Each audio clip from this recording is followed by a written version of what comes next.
పెట్టాం.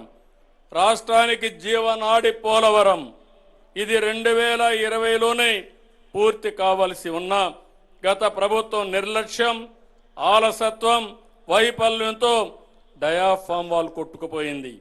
గత పాలకుల 5 ఏళ్లలో 5% కూడా పూర్తి చేయలేకపోయారు.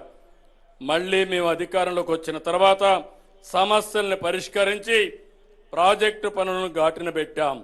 ప్రాజెక్టులో కీలకమైన డయాఫామ్ వాల్ వచ్చే ఏడాది డిసెంబర్కి పూర్తవుతుంది.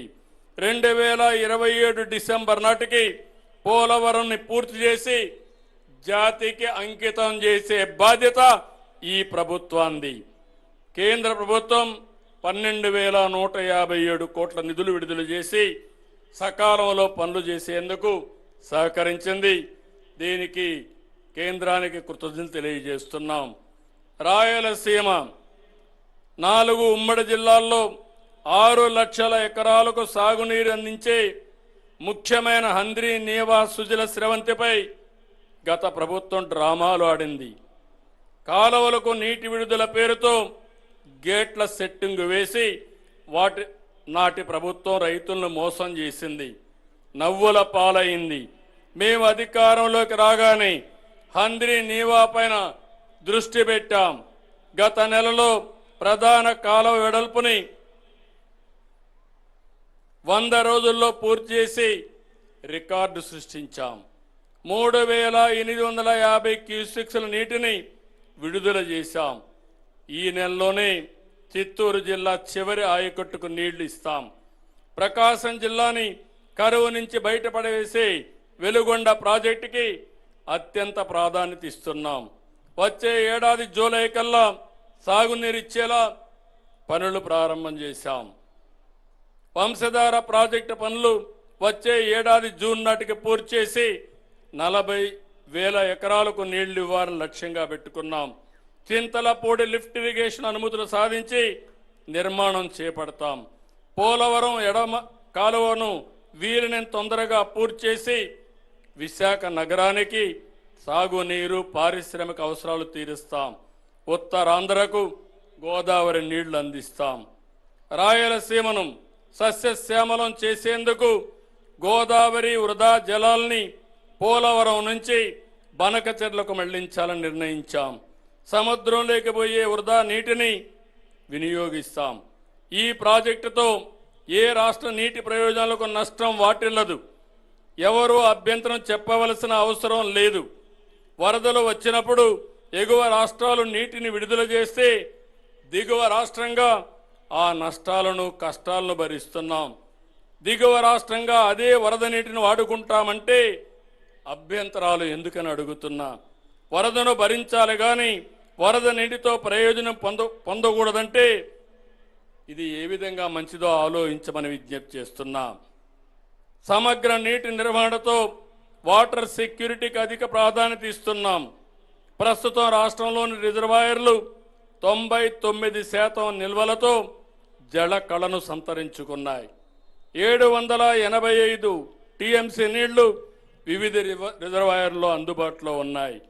భూగర్భ జలాల పెంపుకు చర్యలు తీసుకుంటున్నాం. భూమిని జలాశయంగా మార్చే ప్రయత్నాలు ఫలిస్తున్నాయి. వర్షాకాలం తర్వాత +3 3 మీటర్లు, ముందు -8 మీటర్ల కంటే తగ్గకుండా భూగర్భ జలాలు ఉండేలా నీటి నిర్వహణ చేపడుతున్నాం. సాగునీటి సంఘాలు నీటి నిర్వహణలో కీలక పాత్ర పోషిస్తున్నాయి. 6,047 సాగునీటి సంఘాలు, 267 డిస్ట్రిబ్యూషన్ కమిటీలు, 58 ప్రాజెక్టు కమిటీలని నీటి నిర్వహణలో భాగస్వాములు చేస్తున్నాం. పల్లెలే దేశానికి పట్టుకొమ్మలన్న జాతిపిత మహాత్మా గాంధీ మాటలు మాకెప్పుడూ ఆచరణనీయం. జాతీయ గ్రామీణ ఉపాధి పథకం కింద అత్యధికంగా 5,211 కోట్ల రూపాయలు ఖర్చు పెట్టాం. గ్రామీణ ప్రాంతాల్లో 4,000 కిలోమీటర్లు సీసీ రోడ్లు, 250 కిలోమీటర్లు బీటీ రోడ్లు వేశాం. 2028 నాటికి జల్ జీవన్ మిషన్ కింద ప్రతి పల్లెకు, ప్రతి గడపకు సురక్షిత తాగునీరు అందిస్తాం. గ్రామీణ పారిశుద్ధ్యం మెరుగుపరిచేందుకు పైలట్ ప్రాజెక్టు కింద 500 మ్యాజిక్ డ్రైన్స్ నిర్మాణాన్ని చేపడుతున్నాం. గత ప్రభుత్వ హయాంలో రెవెన్యూ శాఖలో అనేక అక్రమాలు జరిగాయి. నాడు ప్రజలు తమ భూములు ఆస్తులకు రక్షణ కోల్పోయారు. గత ప్రభుత్వం భూ సర్వే పేరిట ప్రతి గ్రామంలో వివాదాలు సృష్టించింది. రాష్ట్ర వ్యాప్తంగా 17,600 రెవెన్యూ సదస్సులు నిర్వహించి భూ వివాదాలను చాలా వరకు పరిష్కరించాం. 2027 డిసెంబర్ నాటికి భూముల రీసర్వే పూర్తి చేస్తాం. ప్రజల ఆస్తి పత్రాల మీద గత పాలకులు తమ ఫోటోలు వేసుకున్నారు. వాటి స్థానంలో రాజముద్రతో కొత్త పాస్ పుస్తకాలు ఇస్తున్నాం. పేదల ఇళ్ల స్థలాలపై మంత్రివర్గం పనిచేస్తూ ఉంది. అభ్యంతరం లేని నివాస స్థలాలను డిసెంబర్లోగా క్రమబద్ధీకరిస్తాం. గత పాలకులు కొత్త జిల్లాలను ఏర్పాటు చేయడంలో అస్తవ్యస్తం చేశారు. ఇప్పటి వాడిని సరిదిద్దాం. ఈ విషయంలో ఎన్నికల్లో ఇచ్చిన హామీల్ని నిలబెట్టుకుంటాం. సంపద సృష్టి జరగాలంటే నాలెడ్జ్ ఎకానమీ ప్రధానం. అందుకే విద్య నైపుణ్యాలకు ప్రాధాన్యత ఇస్తున్నాం.